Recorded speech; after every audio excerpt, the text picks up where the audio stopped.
guys, how's it going?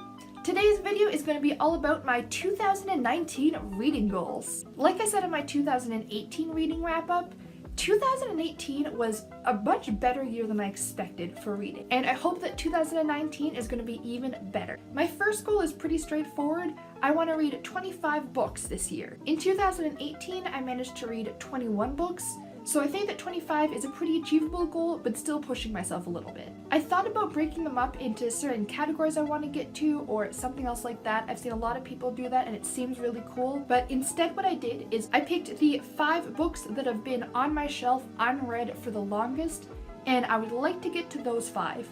Now, 2 of them are actually part of series, so I haven't quite decided if I want to try to get to the 3 standalones and finish 2 series, but that's my tentative goal for right now. The first series that's been on my shelf for about 100 years and I still haven't got to is the Chronicles of Narnia series. I never got around to these when I was young. I was gonna start reading them, and then because the movies were coming out, I decided to watch the movies first, and I thought that they were gonna make a movie for each book, and that never happened, and then I just never got back to them. So I'm finally gonna read them. My mom bought me the box set back in 2005, so they've been sitting on my shelf unread for over 13 years, so I would like to start and finish this series. The next book I want to get to is Eyes of Horus by Joan Grant. I don't know how long I've had this book, pretty much forever. I don't remember anything about this book. I feel like I must have either picked it up at a yard sale when I was younger, or I just somehow acquired it.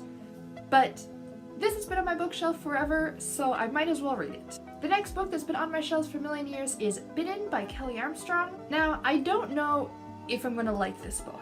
It's about the world's only female werewolf, which sounds really cool, but the second paragraph of the synopsis starts with an erotically charged thriller.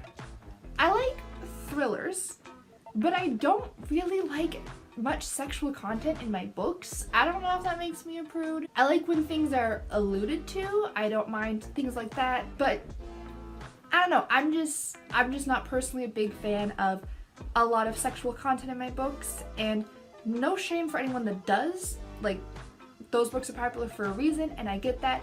It's just really not for me. Honestly, I usually just kind of skim those scenes. You know, like in fantasy, some people skim battle scenes. For other books, I skim sexual scenes. But regardless, I'm gonna try reading it, and if it's not for me, eh. The next one is the other series that has been on my shelf forever, and I don't know if I'm gonna get to these ones this year, but I'd like to at least try. That is Les Chevaliers d'Emeraude by Anne Robillard. This is a French fantasy series.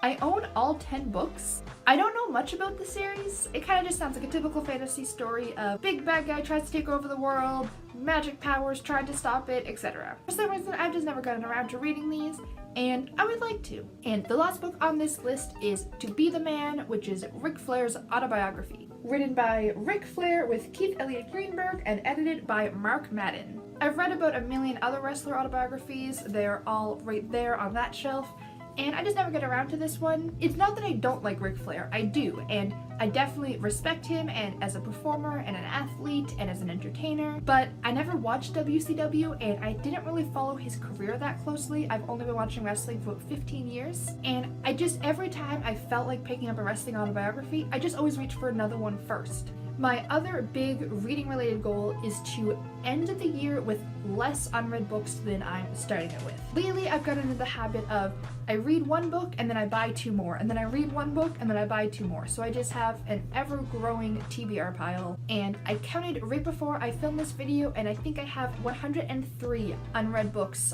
on my shelves. Now, some of them are unread on purpose because I'm waiting to collect the whole series, but by the end of the year, I want to have less than 100 unread books, which when I say it out loud, sounds so achievable, but I know myself, so we'll see.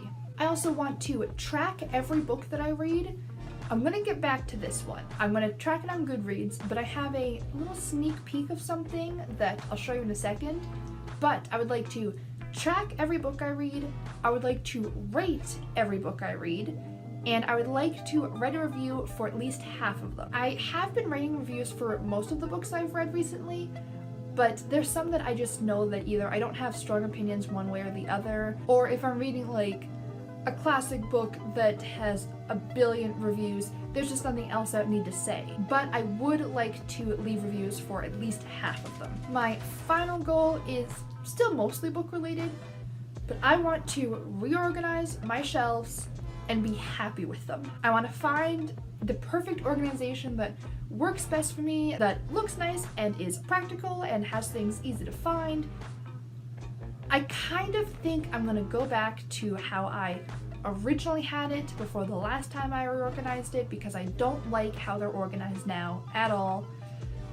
I still haven't 100% decided yet, which is also why my shelves look so bare, because I've been taking books down while I make videos to hold them up, and I just haven't wanted to put them back up yet because I know that I'm unhappy with it and I know I'm going to reorganize them soon. I got a couple books for Christmas that are just sitting on my little table here because same thing, I don't want to put them on my shelves because I don't like my shelves. So that is my other big goal. I want to reorganize my bookcases and I want to be happy with them. So those are all my reading goals, and like I hinted at earlier, I have a little sneak peek that I want to show off to you guys real quick. So like I said, tracking my books is one of my big goals.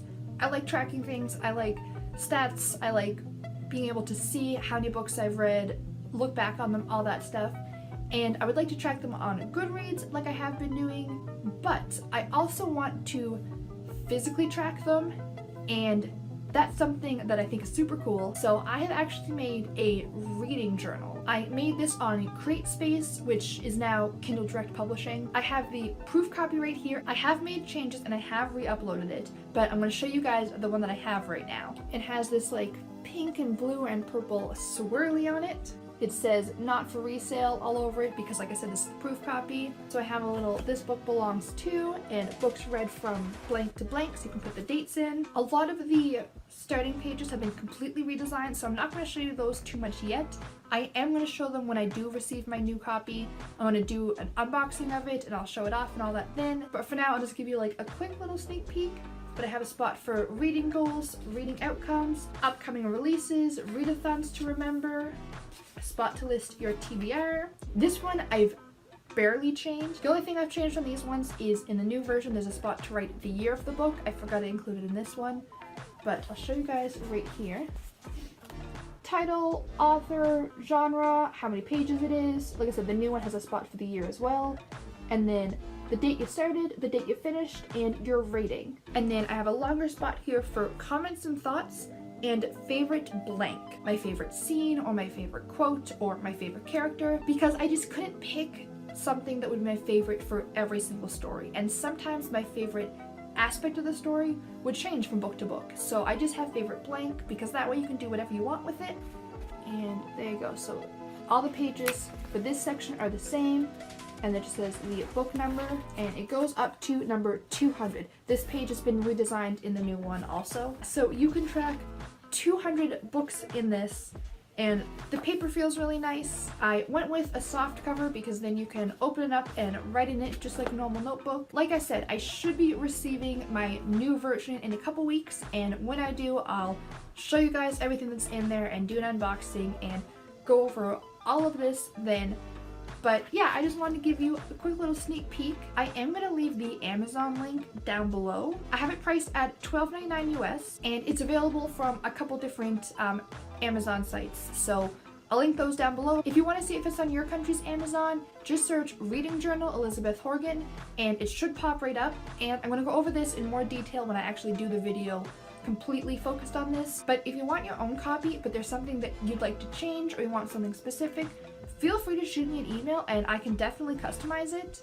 I'm going to leave my email down below. So that is all I had for today. I hope you guys have an amazing year full of awesome reading. If you enjoyed this video, please click the like button so I know. And if you want to follow along with my 2019 reading, don't forget to subscribe so you can stay in the loop. I hope I see you guys next time, and until then, have a great day. Bye!